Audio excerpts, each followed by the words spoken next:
Welcome to Radical Abundance. I'm your host, Teresa Janzen. Have you ever felt like the world is just completely unjust? And have you maybe even been a victim of that injustice? Knowing that God is sovereign and in control and can even use evil and injustice to bring about his good purpose is what we're going to be talking about today. Our guests, Rusty and Sandra Labuschagne, have a lot to say about how God will use anything, even something as extreme as being imprisoned in a foreign country, to bring about his good purpose. Rusty and Sandra, welcome to Radical Abundance. Thank you, Teresa. Thank you. Lovely to be on your podcast. Yeah. Thank you. Well, I want to just jump into your story, and I know a little bit about it. Take our listeners back to that time where the story begins, the heart of the story. What happened? Teresa, I come from humble beginnings, from a cattle ranching background, became very successful. And in 2000, during the land invasion chaos in Zimbabwe, I got to the place where I was flying my own aircraft. I had 5 safari concessions, a fishing resort on Lake Kariba in Zimbabwe, and life was fantastic. And I was on a fishing trip at my fishing resort with some friends. And a friend of mine and I decided to go tiger fishing on the lake, leaving the other guys bream fishing in the river. And on our way back, we spotted 2 fish poachers in a steel boat. And knowing they were notorious poachers, I drove my boat towards them to scare them off. And the wake of my boat tilted their boat, causing them to jump out into the water, which was about 5 feet deep, and they were about 3 yards from the shore. They soon scrambled to dry land, and my friend and I then watched as they ran away into the bush and thought nothing more of it. The following day, the police arrived with one of the poachers and accused us of drowning the other one. To cut a long story short, I was framed by the poacher, the police, and the courts in an ugly, politically influenced conspiracy and sentenced to 15 years in Zimbabwe's prisons, of which 5 were removed as remission. My co-accused only got a $10 fine and was set free because he was not driving the boat. And that's exactly as it was stated in the judgment. Against police evidence, without a body and on presumptions, I was convicted of and served 10 years in Zimbabwe's prisons. I can't imagine that Zimbabwe's prisons are very comfortable. And so maybe you can give us a bit of a picture of that. But first, this very idea of knowing that you are completely innocent. In fact, you were doing the right thing, trying to scare off these poachers. And boy, have you ever been dinged for doing the right thing? And that's a pretty big thing there, to spend 10 years in a Zimbabwe prison as a result. What were those next 10 years like for you? You arrive at the prison, and the first thing they do is they make you strip naked. So when you walk into the exercise yard, you walk in stark naked, and everything you wear, read, write, eat, drink, hear, say is all controlled. You have no control of anything. But the humiliation of me walking into a prison with 1,000 guys stark naked is something else. I shared a cell 13 yards long by 3 yards wide with 78 other guys. Each person had 13 inches marked out on the walls in chalk. That was your space. We were packed like sardines on our sides with legs all crossing over in the middle. We all faced the same direction. When you turned over, it was all together. As cushioning against the cold concrete floor, you'd fold 2 of your paper-thin, worn-out, lice-ridden blankets several times to fit your 13 inches, and you'd cover yourself with a 3rd blanket. Your clothes were wrapped around your toothbrush and toothpaste, or the head gets stolen, and that was your pillow. From sleeping on those freezing hard floors, my hips had bruised black rings for years, and shoulders still give trouble today. There is no furniture whatsoever in a prison in Zimbabwe. There's no beds, tables, chairs, cupboards, nothing. Not even a mirror. I didn't see my face for the first 8 years. It's just rows of filthy folded blankets and hundreds of well-used water bottles on bare concrete floors. For the first 8 years, only one set of clothing was allowed at any one time. Underwear was forbidden. After 6 months, you got a change of clothing. Sometimes.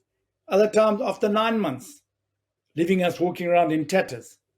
And there were no basins or taps in the cells, and only one set of clothing was allowed at any one time. So we had to wash our clothes in the cell toilets at night wearing a blanket. Then hang them on the walls with smuggled book staples to dry by the next morning. In 2005, Harare city ran out of water. For 3 years, while in Chikurubi Maximum Security Prison, each prisoner was allocated only 1 plastic cup of water a day.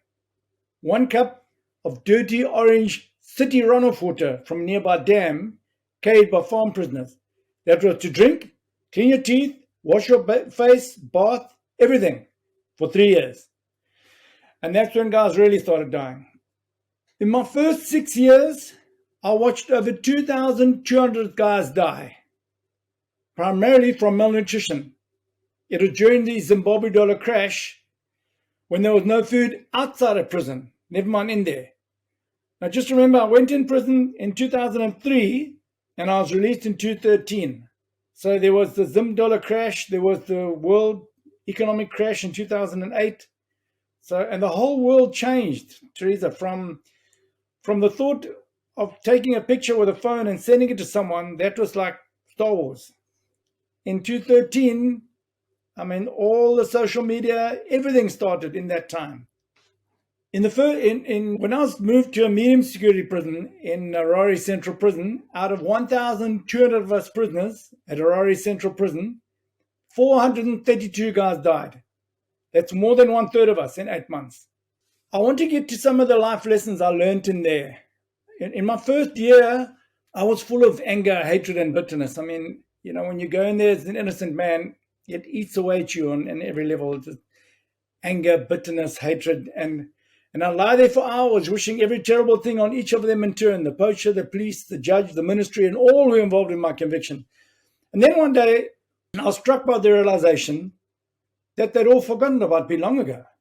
Here I was, consumed by the unfairness of it all, and they, blissfully unaware of the evil I wished on them every day. In the end, I was only hurting myself. I was carrying all that in my head and beating myself up for nothing.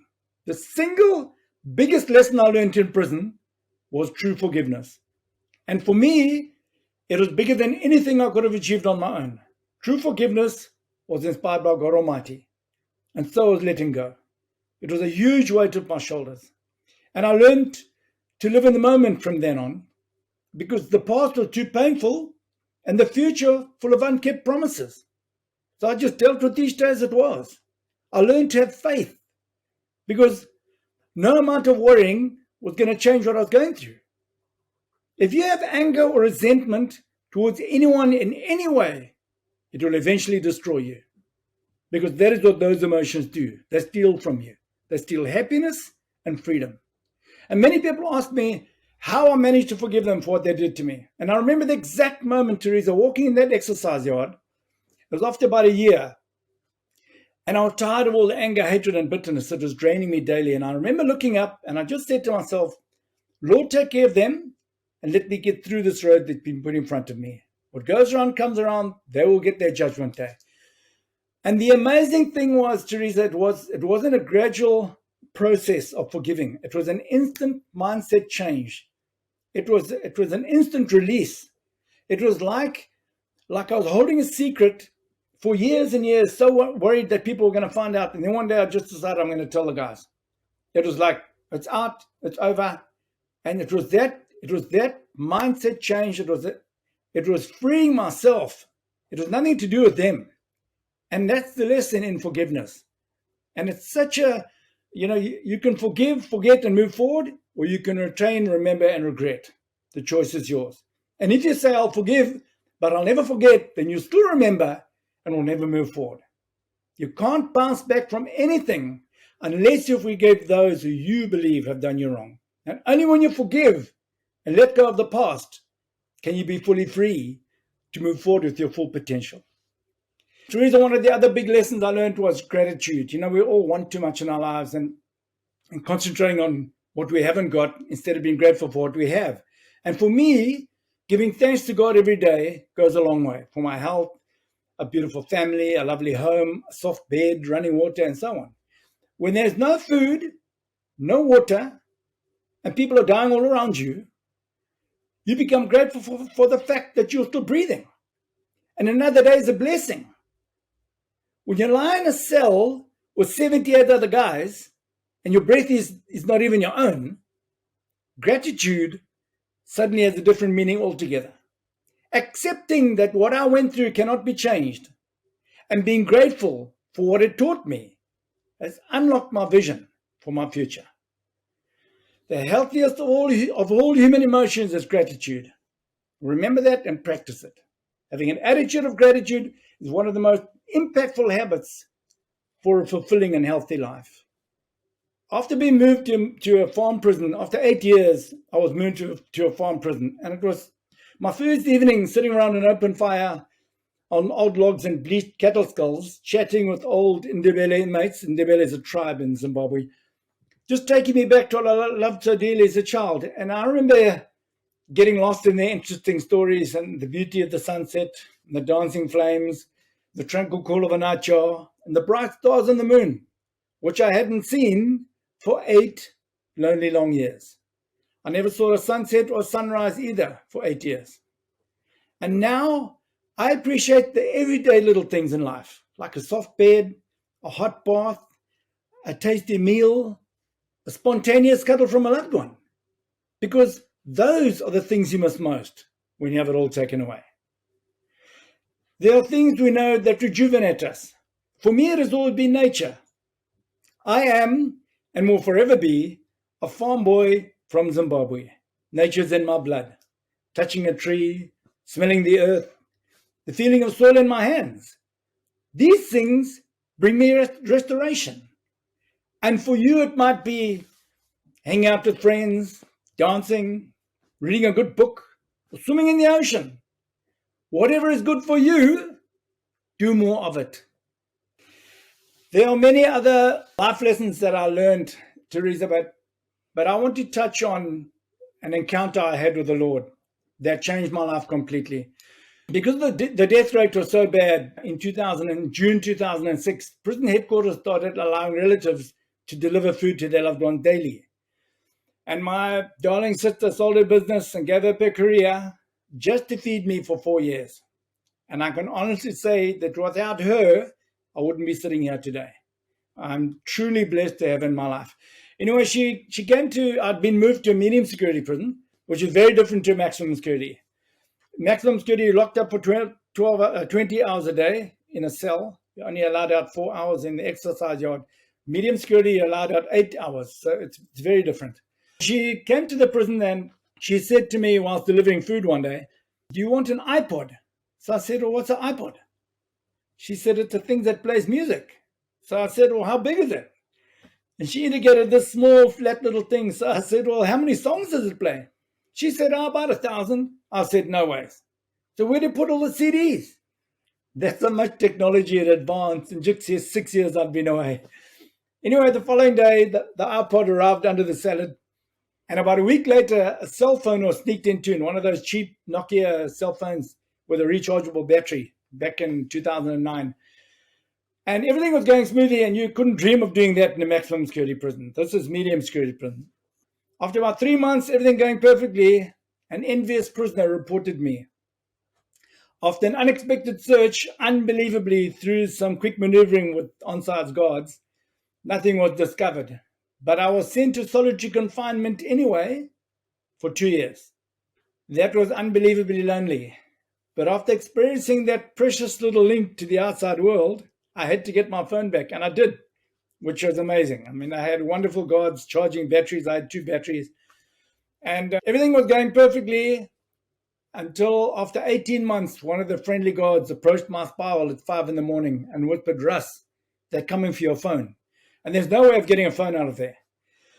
But someone had brought me a protein powder about a month before, and I'd never seen it before, and it had to go through the doctor and security. It was a big story to get it in there. And when I got it, I opened it, broke a silver seal, tasted it. When I put the seal back and closed it, the next time I opened that seal, it stuck.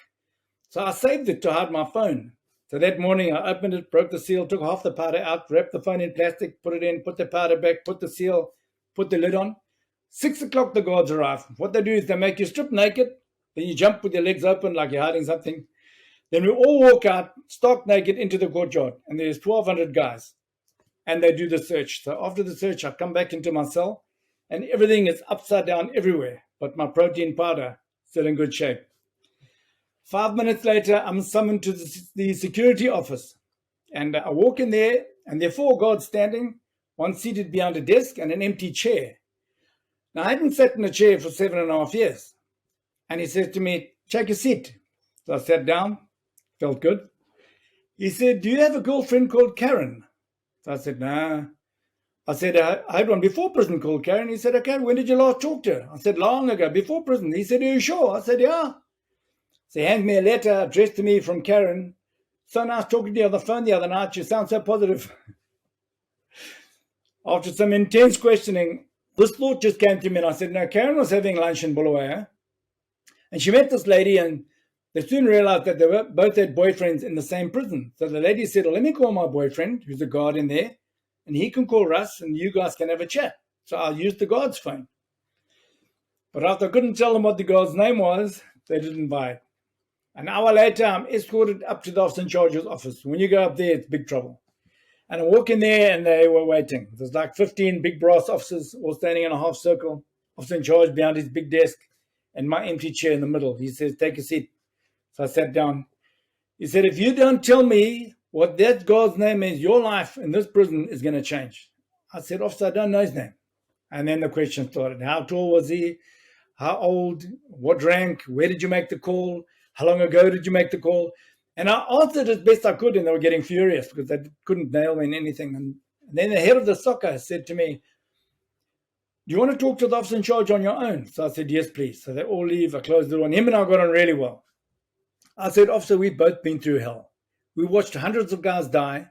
I've donated endless stuff to the prison service: soccer balls, volleyballs, volleyball net, soccer boots, and uniforms for the squad." I said, "Can't you just let this one go?" I mean, the guards were stealing flat out there. The country was in a mess. He said, "Russ, I don't care about you, but I want that guard's name now." He was furious. So I said, "Well, officer, I don't know his name." I didn't know his name. So he said, "Okay." He calls the guards. He said, "Put him on death row in the dark cell." So they escorted me over to the condemned section. They used to hang guys in those days. And there were 56 cells. 52 had guys waiting to be hung. And there were four empty cells. And one of them was called the dark cell. The cells are 3 meters, 3 yards long, 1 yard wide, and 3 yards tall with a vent. And the only vent was covered by a staircase. And the electric light didn't work. So you couldn't see anything. It was pitch black. They made me strip naked, gave me 3 worn-out, filthy, lice-ridden blankets, 5 liter, which is a gallon container cut off the top as a toilet, same as solitary, and 1 liter of water. And my solitary cell was identical, 3 yards by 1 yard by 3 yards. They locked me in there for 23 hours and 45 minutes a day. So I was allowed out 5 minutes in the morning to clean my teeth, 5 minutes at 10 o'clock to have a shower, 5 minutes at 3 o'clock to prepare for lockup. It was cold, lonely, and dark, like being buried alive. I couldn't even see my hand. And I remember walking and just holding the walls and turning around and walking, doing press-ups and carrying on walking just to keep my mind okay. After day 6, Teresa, and I tested my faith all along and prayed like crazy and nothing happened. So I hadn't prayed for a long time. But I got on my knees and I prayed to God for help. And I'll never forget the feeling of like warm water being poured over me and a total sense of calmness. So I sat on the floor, leaning against the wall. Within 30 minutes, I faintly heard my Afrikaans mate shouting from the soccer ground, "Hey, Russ, everything's okay, my mate. Don't worry. Everything's okay." So I jumped up. I said, "Hey, fool." He said, "Don't worry, Russ. Everything's okay." So I thought, okay. Lay down on the concrete, looking up at the darkness. Within 10 minutes, I unlocked my door. Gun, those bolts, that noise goes right through you. Chucked me my clothes, said the officer in charge wants to see you. I get dressed, I go out into the blinding sun, across the courtyard, up the stairs to his office. And his exact words were, he said, "Hello, Russ." I said, "Hello, officer." He said, "Have you remembered the guy's name yet?" I said, "No, officer." He said, I'll tell you what I'm going to do. I'm going to leave it in God's hands. You can go back to your cell. And at the exact moment when I was praying, my sister was paying him $200 to get me out of there. And that was a huge turning point in my spiritual life. You know, Abram, and then when he became Abraham, he had to change the truth sometimes to get by. And my life has changed unbelievably. You know, I still didn't go home for 2.5 years, but I knew that there was a bigger picture. I knew somehow inside that there were bigger plans for me. It was extremely hard to make sense of it all back then, but I see it so clearly now, how the Lord was working with me. You know, before prison, I was a big fish in a little pool going nowhere, a little Bulawayo. It's a city in Zimbabwe. And I was one of the big players in there. And it was all about me, Teresa. It was all about my empire and my money and more and more. And when is enough, you know? And now I'm a little fish in a whole wide world making a huge difference. And it's about others. It's about other people. It's not about me anymore. It's about changing other people's lives. And I now have a purpose. And the satisfaction I get from helping others far outweighs the millions I was making before. And the lesson here, Teresa, is no matter what hardships you're going through in life, just remember that you're being prepared for where you're going. God has a plan for each and every one of us. And I see that so clearly in my life now. Yeah. That is just an amazing story. And I just thank you for going through that whole thing. I can't even imagine that level of peace in such a hard. Sandra, I want to give you a chance before we go. Do you have anything that you want to say to the Radical Abundance audience? I came from a place where I had the career, the big house, the cars, the material. And I did have a bit of peace, but nothing like today. And since I met Rusty, it's really a divine appointment from the Lord, because we came together where we had nothing, and I was 53 when I met him. So it's much later in life. So there's always hope when you think that it's the end and your life is over and you lose everything. But when you've got the Lord in your life and you trust him, he always restores. He's always there. He really is. It's just been a wonderful journey. The last 6 years, Rusty and I have had so many experiences with the Lord and what he's done for us, just small things. And it's not about us anymore. It's not about building our life and our empire. It's really about helping people. You know, the Lord's given us that heart that whatever he wants us to do, we want to do for him. After hearing this story, there aren't going to be many people complaining about their lot in life.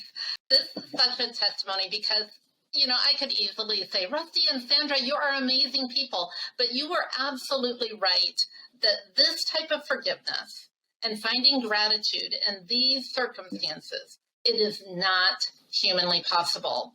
And so the glory goes to God because he gave that to you out of his grace and mercy. And now you've shared it with us. So thank you for being on Radical Abundance today. We definitely have seen an abundance of God's grace and mercy. And our time is up, I'm sorry to say. And Rusty and Sandra, I wish you a radically abundant day. Thank you so much, Teresa. Thank you, Teresa. Thank you, Jesus.